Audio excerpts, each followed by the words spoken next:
the longer the ash without breaking, that's also a sign of a good cigar. I'm gonna tell you another side. And the only reason that one went out because you actually knocked it off. But a good long ash.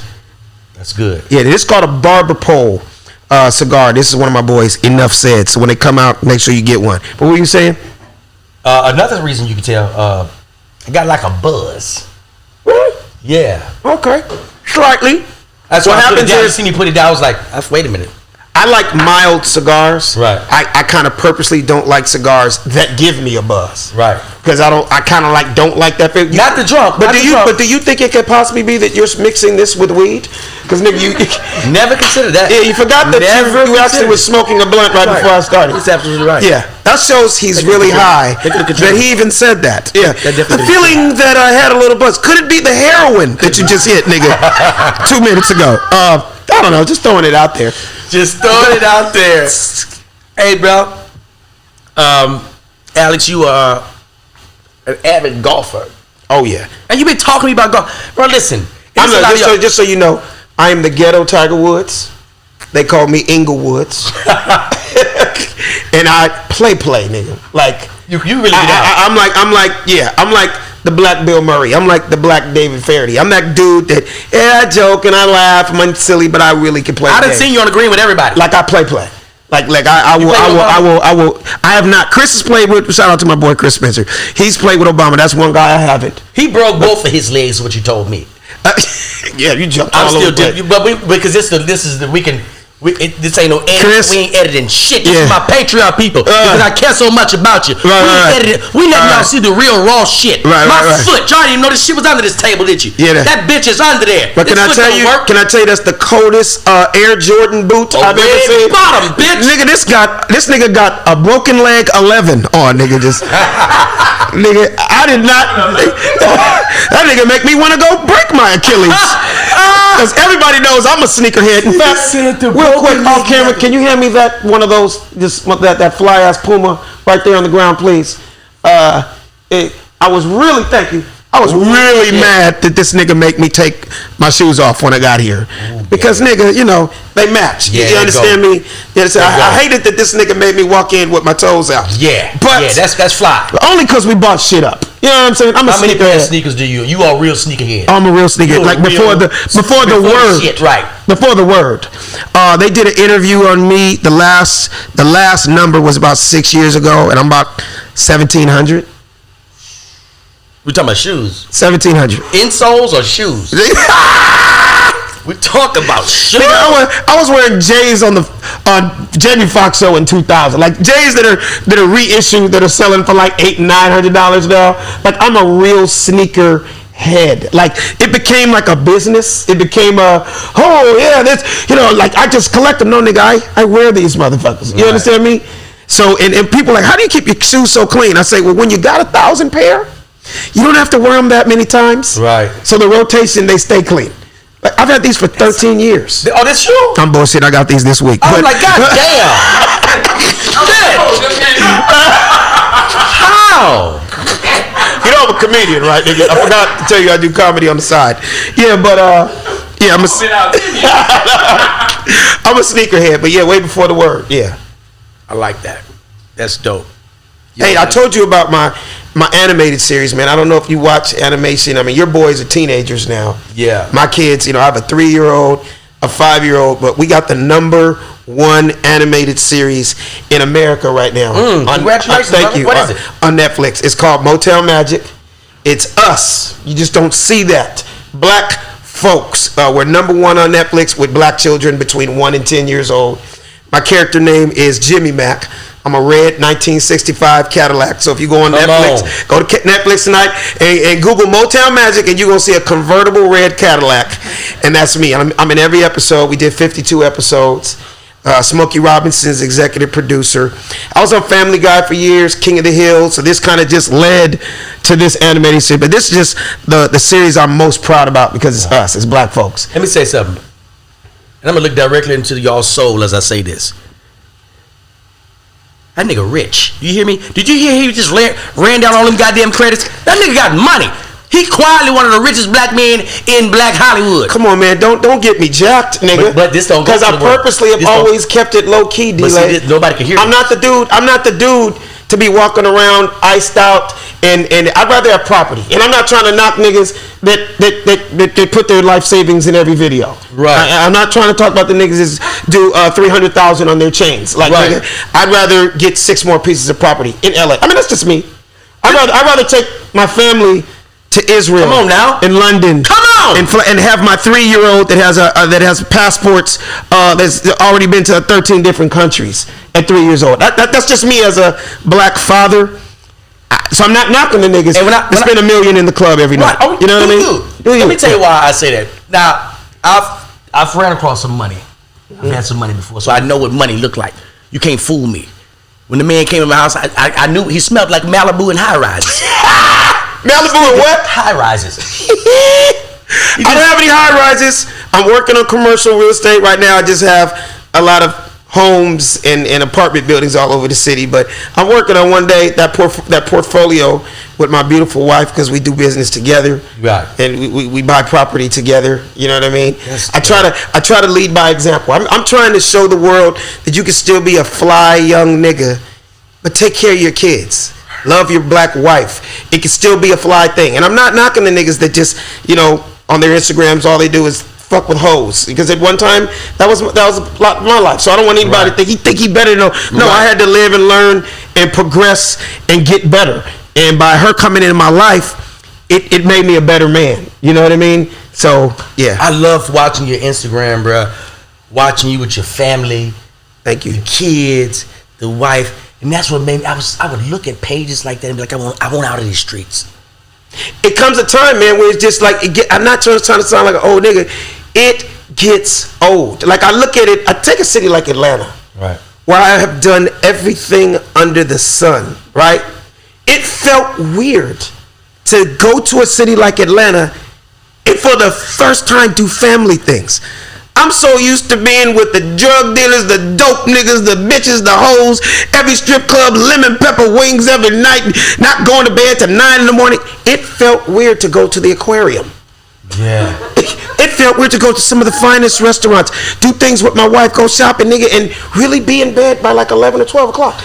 This city that I used to wake up in the morning at 9:30, I'd be yawning and saying good morning to hoes in strip clubs. Right. You know what I mean? No more. You did it. It's over. Save that for the new niggas. And when I looked at All-Star Weekend last week, it just brought back memories. But now it's like with COVID being so huge, I looked at this one.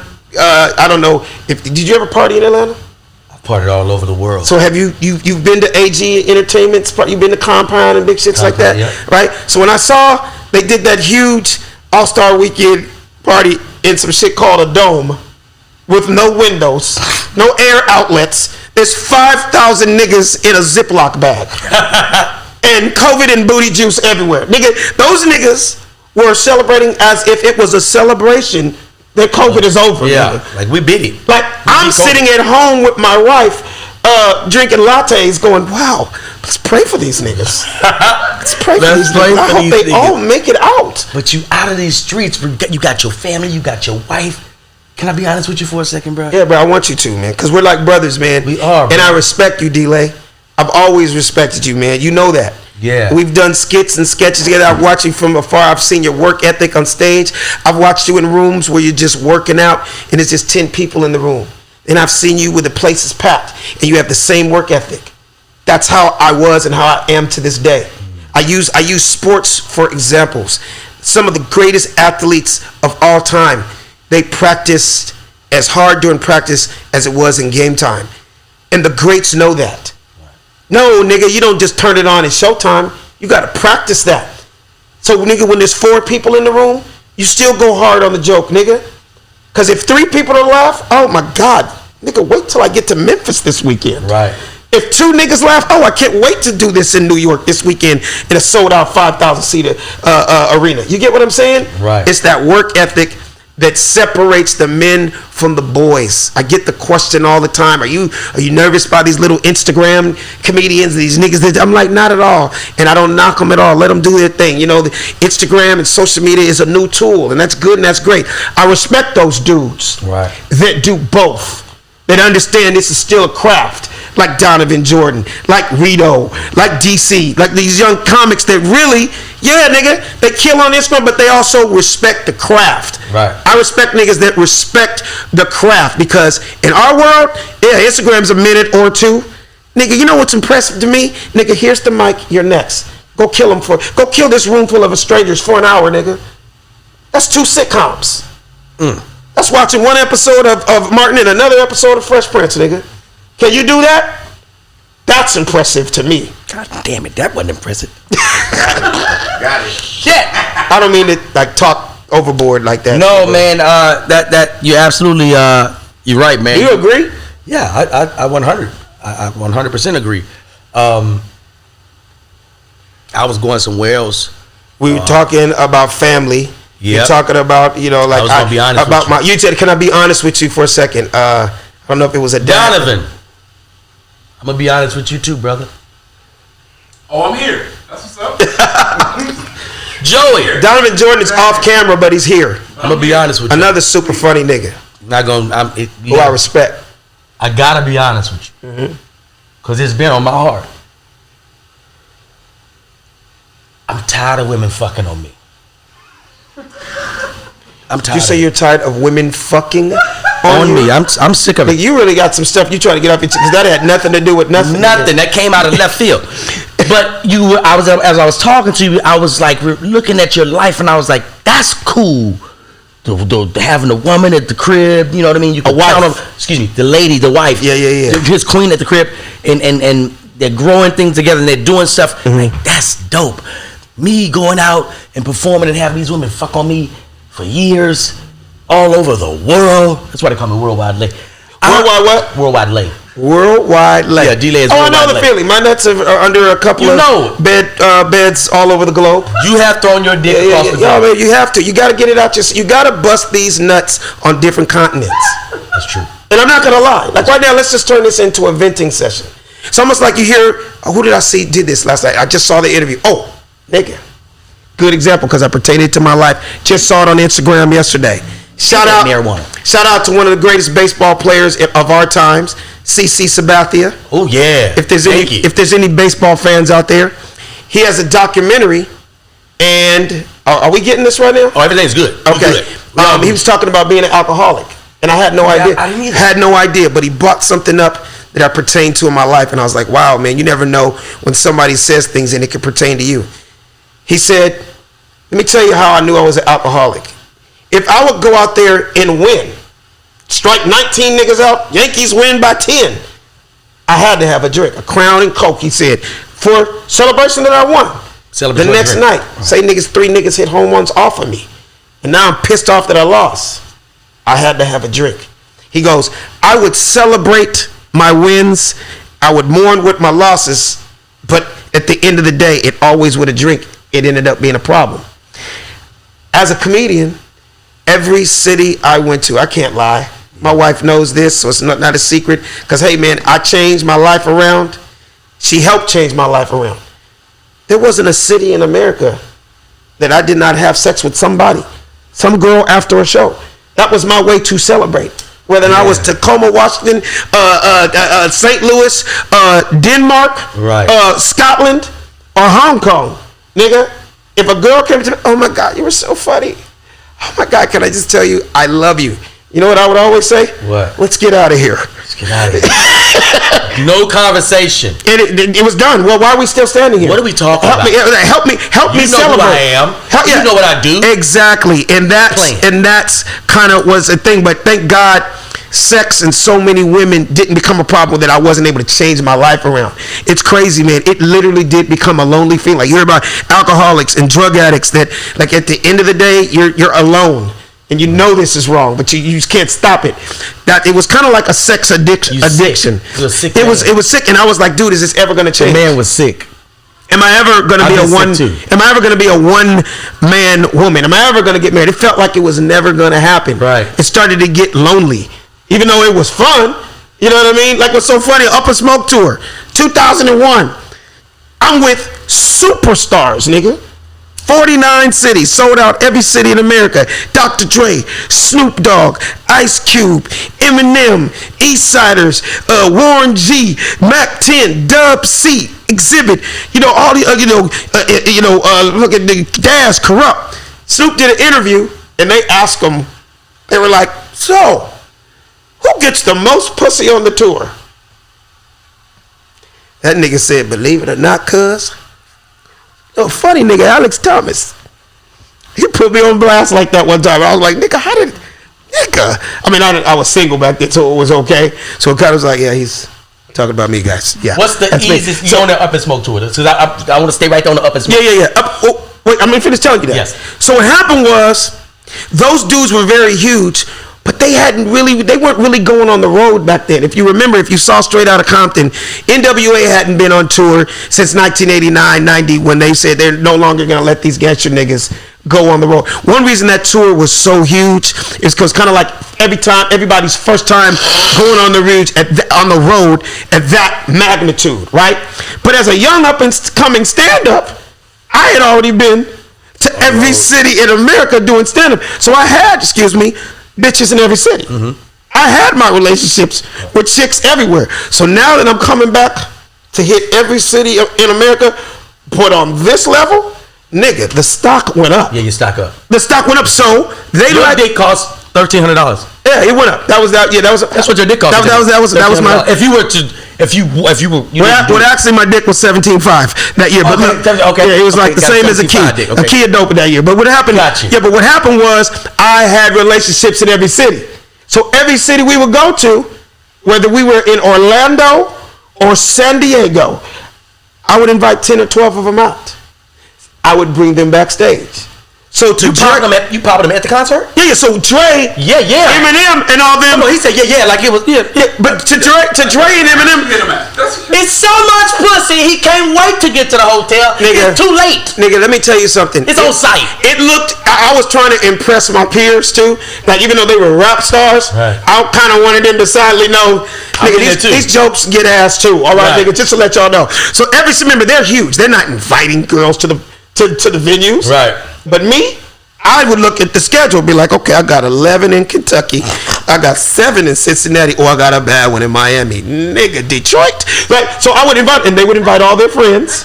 So backstage, it just looked like, nigga, every city, you already got them. I'm like, yeah, I just wanted to introduce, this is now, that one's for me, but they're here for all of you guys. And they love that. It looked like I wasn't selfish. It looked like this nigga really. Here. Yeah, man, come on, I can't fuck them all. You know what I mean? And don't get me wrong, you guys are superstars. Right. And you can hit this whole arena. I just wanted to show you my 7. Just wanted to show how we do it in this comedy world. So, I can't believe you got me telling these real stories like this, nigga. And there's not even drugs in this. No drugs at all. Let me say something off camera about your story. Okay. So, what I've learned by being on the road. Yeah. And I'm going to say, how you hit more than the rappers, and the singers, and all that type of stuff. And I don't want to say more, Donovan, because they're superstars, so I know they had way more than me, but they just weren't expecting the little funny nigga to have any. What you had. Yeah. Because we get, for some strange reason, we don't really get the groupie. We almost get the one who just want to be white. Or want to be like, he different than them. So I'm not gonna fuck Snoop. No, you're right. You're right. Like in other words, so in other words, to back you up, they looked at the rapper like it's a given that all he wants to do is fuck me tonight and be over. And here's the slight truth to that. Remember I told you I'm going back to these cities. Right. Remember I told you I got their information. I'm that nigga that really kept in contact with bitches. So I don't know how it is to be a superstar, because I never made it to superstar status. Right. So it was just always nice to know that whenever I'm in Denver, I got 2 or 3 there. You know, right. when I'm in, Chattanooga, right, I can call her. Don't get me wrong, I'm gonna meet somebody at the show tonight, but it's just always good to have good, solid backups.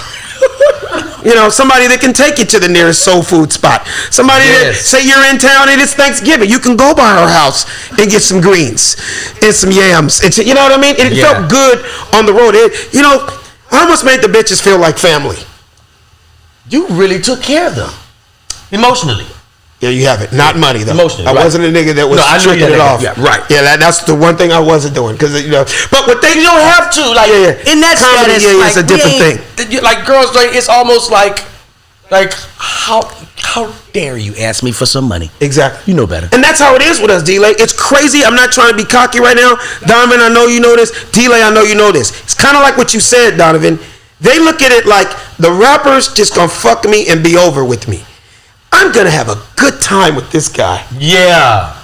I'm gonna laugh. I can introduce it to my mom. Oh, my sister's gonna love you. And that's really. He's not like them guys. He's not. Now, in your mind, you like, bitch, little do you know. Little do you know. Back home in LA, bitch, you're not even a hot 7. You know what I'm saying? But I'm gonna treat you special while I'm out in these Tacoma streets. You get Tacoma streets.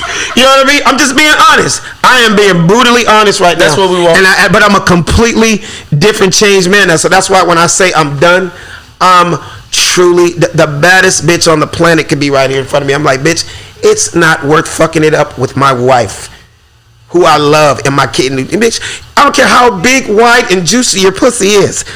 I got $13 million worth of property with my wife. It ain't wifing. Bitch, it's not worth it. You know what I'm saying? I got a lot more to lose than you. You know what I mean? So it's just a different thing. You mature over the years. And, you know, as a comic, it gives you something to talk about. But the crazy part, I'm going to end it on this. So back to Dre and Snoop and them. Even though they were superstars in their world, and I still had movies under my belt. I still was a little star in my own round. I still was on TV. You incredible. It wasn't like I was an open micer going up and ripping 30,000 people every night. Right. Dr. Dre hired me for a reason, nigga. This had never been done. You hosted in hip hop history, yeah. And how much time you doing with the host? It was so crazy. It's crazy you brought that up, D-Lay. At the end of the night, every single night, I actually was on stage longer than everybody. Cause think about it.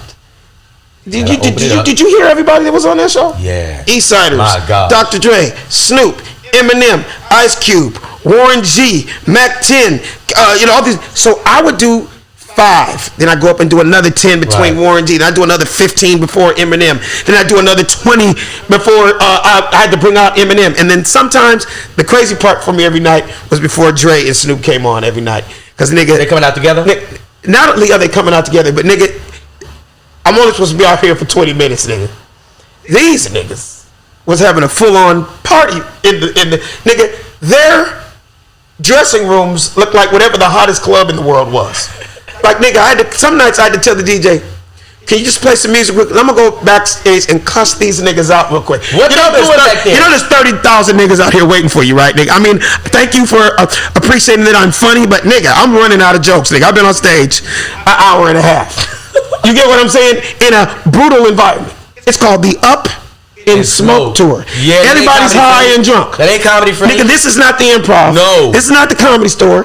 Anybody that knows comedy knows, nigga, I had to be a hype man / comedian. Yeah. It wasn't, it's not the setup punchline like when it's a quiet night at the Improv. But this ain't Chocolate Sundays, nigga. This ain't Fat Tuesdays here. Nigga, this is 30,000 niggas that did not come to see Alex Thomas.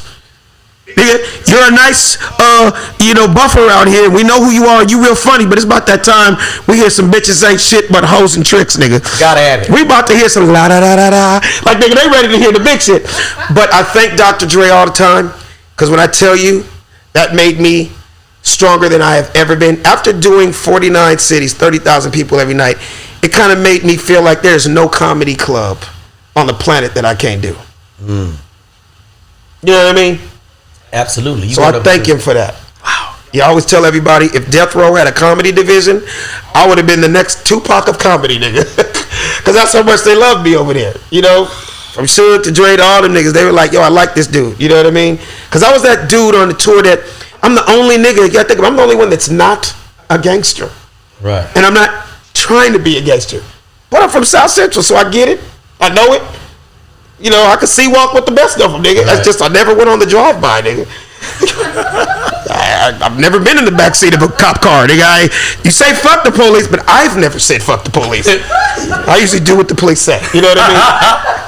So, but I love them niggas to death, man. It became family. I'm friends with all those niggas to this day. Hey, bro, Alex, man, thank you for hanging out, man. You gave us some wisdom. You gave us some history. You dropped some influential things on us. Man, I wish you the best. Let us know what you got going on right now, how we can support you. I know you have a bevy of businesses. Yes, but I do. We got time. Man, the most important thing right now is my podcast that you've been on. Yes. I got to have Donovan on it soon. If he's not booked, come up one Tuesday, hang out with us. Hey, man, I unbooked some shit. I appreciate that, Donovan. Book some shit. Go back to them. Nothing but respect. So, my podcast is called The Funny Don't Stop Show. Because it don't stop. No, it don't. It don't stop with you. It don't stop with me. It don't stop with Donovan. No. The name of my next 1 hour special, The Funny Don't Stop. Come on. And the name of my podcast, The Funny Don't Stop Show. Every Tuesday, 3 to 4 o'clock, you can watch us live on our YouTube channel, The Funny Don't Stop Show. The Instagram is at The Funny Don't Stop Show. I got some very funny up-and-coming people. Betsy Cox, my boy Savvy, amusing, very smart young brother by the name of Sid Brass. He's Mr. Fact Man, a nigga knows everything. I got my Latino brother who's the producer, and we just have fun every week, and it's a way to vent and just like doing what you're doing right now, man. A lot of people, they see us on stage, but hearing this kind of shit that we're doing, this fellowship, this talk, people ask me all the time, D-Lay, how did you stay strong during the pandemic? Thank God for my podcast, because the show slowed down. Right. A lot of times they stopped because of pandemics, some shit that nobody had any control over. But it kept me sharp every week. It kept me talking. It kept my timing and my funny on. So, nigga, I'm ready to hit a stage like yesterday. So, with that being said, yes, The Funny Don't Stop Show. Definitely watch Motown Magic on Netflix. And that's pretty much it right now. All the other stuff is business shit they don't even want to hear about. You know what I mean? But, hey, man, rich people shit. That's what he was trying to say. It's rich people shit. We ain't going to get too deep. It's rich people shit. Alex, again, brother, I thank you, man. Alex Thomas, goddammit.